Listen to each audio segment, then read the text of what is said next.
We're in Naxos. Very nice town. Morning. We're ready for our tour of Naxos. All day.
Generation potter. He's very good at his craft, not as good with his English though.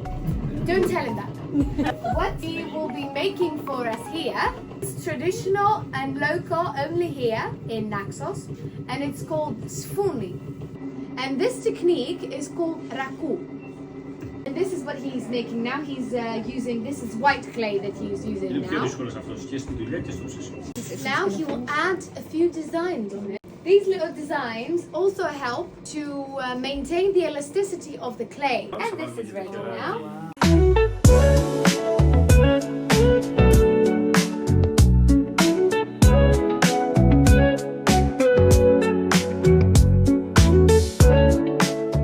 It is called the Cup of Justice, so that everyone can have the same amount of wine and so that it can be fair for everyone. If someone is greedy, then it will drain the wine from the cup completely.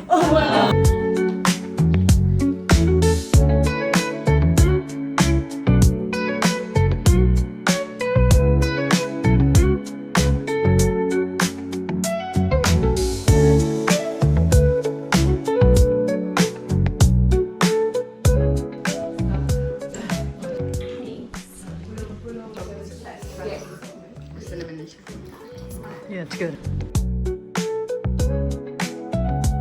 That's on the rock as well. Yeah. Wow. 36%. Is that right?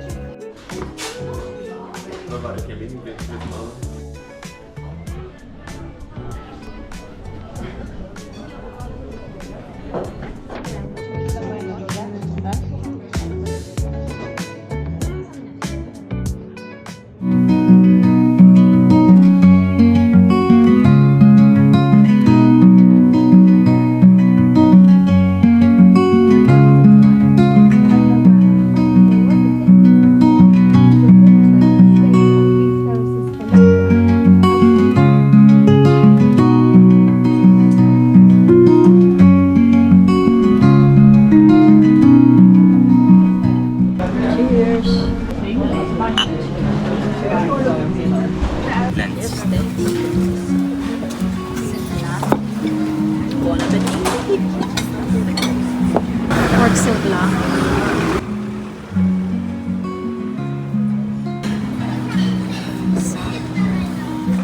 Good. How's your sigla? Really tender. What are you having? Masaka. How is it? It's good. Good? Minced meat. Aubergine. Egg. And with this beautiful view of Apollonia. Which way?